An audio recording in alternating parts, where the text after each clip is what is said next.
தமிழகமெங்கும் கிளைகள் கொண்ட Annamalai institute of hotel management and hospital management படிப்பில் சேர்வதற்கான அட்மிஷன் நடைபெறுகிறது.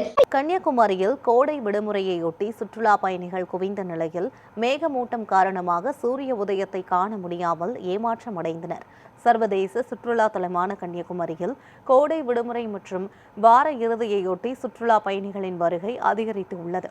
அதிகாலை சூரிய உதயத்தை காண ஏராளமானோர் குவிந்த நிலையில் மழை மேகமூட்டம் காரணமாக சூரிய உதயம் தென்படவில்லை. இருப்பினும் சுற்றுலா பயணிகள் கடலில் நீராடி பகவதி அம்மன் கோவில், விவேகானந்தர் மண்டபம், திருவள்ளுவர் சிலை உள்ளிட்ட இடங்களை பார்வையிட்டு மகிழ்ந்தனர்.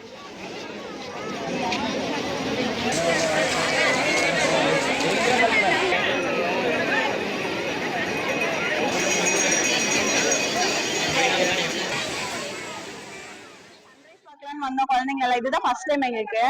ஆனா நல்லா சன்ரைஸ் தெரியல. கிளவுடு கிளைமேட் சேஞ்ச் காரணமா லைட்டா தெரிஞ்சு லைட்டா தெரியாம போயிருச்சு. அப்பவே மறைஞ்சிருச்சு. இப்போ நெக்ஸ்ட் இங்க கொஞ்ச நேரம் விளையாடணும். நெக்ஸ்ட் திருவள்ளுவரன் மண்டபம், காமராஜர் இது, அப்புறம் விவேகானந்தர் இதெல்லாம் பார்த்துட்டு அப்புறம் ட்ரிப் ஒரு 3 days கண்டினியூ ஆகும். அப்புறம் வீட்டுக்கு போக வேண்டியது. கூட்டம் நிறைய இருக்கு. ஃபீல் பண்றது நல்லா சூப்பரா இருக்கு. இதெல்லாம் நாங்க ஃபர்ஸ்ட் டைம் பார்க்கோம். அதனால என்ஜாய்மெண்டா இருக்கு.